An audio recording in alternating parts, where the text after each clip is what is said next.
Hello guys, and welcome to the second video of the HTML tutorial series. In this video we're going to be covering up headings and paragraphs. The first two HTML elements we're going to be learning about. We already have a heading and a paragraph, but let's go ahead and actually break them down. HTML has 6 types of headings. Heading 1 is the largest and most important. Heading 6 is the smallest and least important. How do you declare them? As you have probably guessed, since HTML is the easiest language to learn like ever, you have to use an opening tag, the inner HTML, and the close tag. Same for heading 3, heading 6, or whatever. Now, there is a universal HTML law that applies to every single HTML element there is. There is no single HTML element that does not follow this very rule. You have to have an opening tag, which is all this, the inner HTML, and the close tag. No matter which the HTML element is, you name it, it follows this very syntax. Now, you can also have this kind of syntax, which works just as well. Alright? You can have the opening tag above and the close tag below, but you have to have this very syntax. For example, if I did this to my h1 element, it does not matter if whether you use tab or not. I just do it to make things simpler for you, so that you can tell the difference. And it's very common in programming to indent things inside a function or element. Right?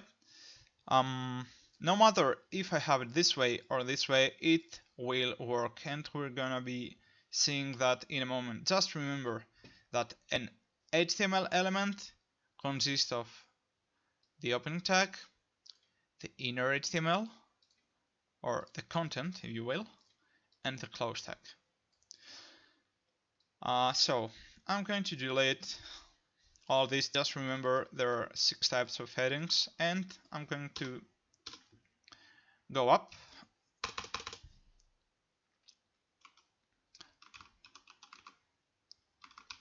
add some breakpoints. I'm going to tell you what these are as well, and I want you to copy this and paste it 6 times. Actually, before you do that, change the name to heading 1 inner HTML, and now go ahead and copy this 5 times so that you have 6 headings, and change the numbers so that you have all the headings from 1 to 6 in the correct order. Alright,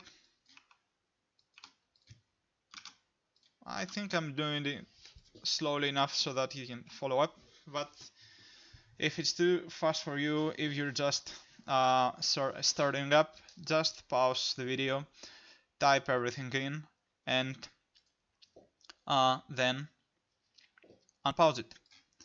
So save the file, right click on it, and open it with Google Chrome. If you already had it opened, just go ahead and refresh Chrome.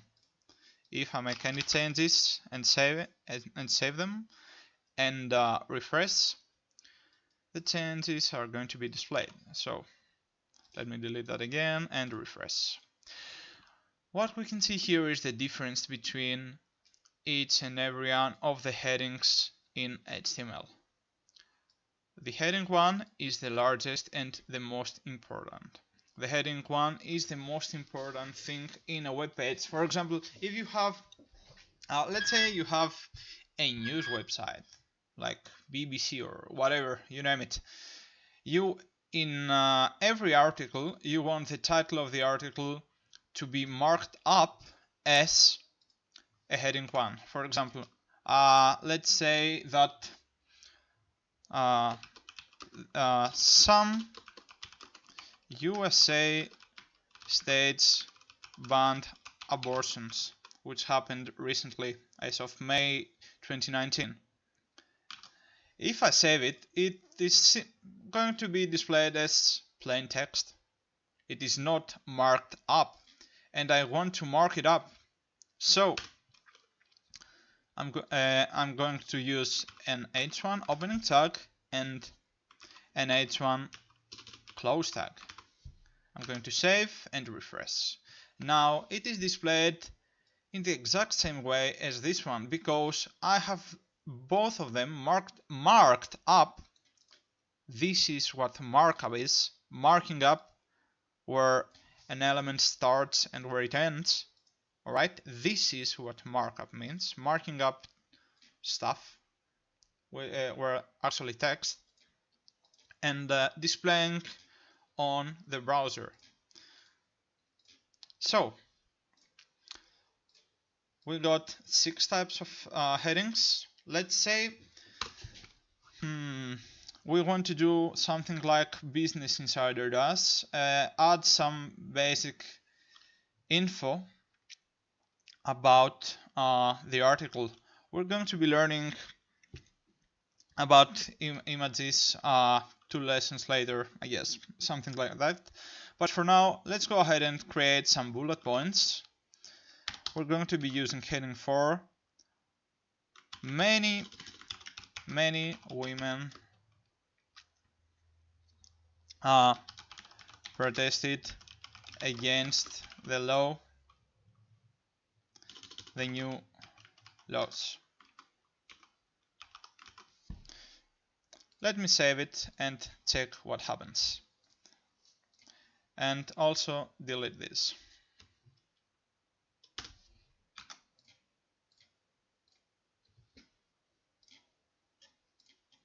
So, let's say you got an article, some USA states banned abortions, and many women protested against the new laws because it goes against their rights. Women believe it is their right to do abortion since they will have to carry the child for 9 months in their belly and also raise the child.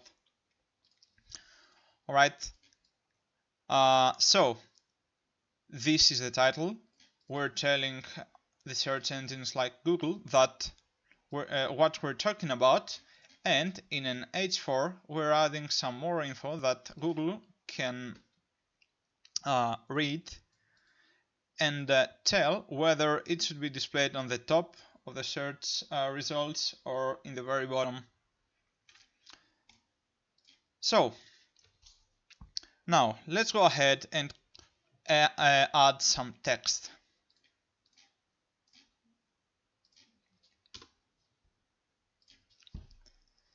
Let's say women protested, and copy this and paste it like a million times just to save time. Alright, and then copy this paragraph 2 more times. Now we just want to see how it works. Alright, you can see that in the notepad the text just goes to infinity and beyond. Inside the browser, the text is wrapped, alright, so that it can fit the web page. So if I get a million paragraphs, let's say, the page is just going to go on and on, and the text is always going to be wrapped up. Right? The text is not going to go outside the web page. So this is how you add some paragraphs, and we have already learned how to use headings. So guys, thank you so much for watching, and on the next video we're going to talk about probably links and buttons. Also before we close, let's see that we got some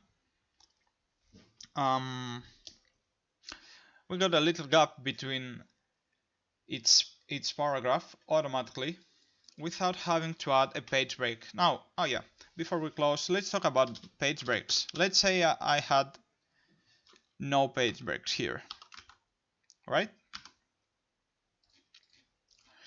There would be some gap by default between each element, like heading 1, heading 4, and the paragraph.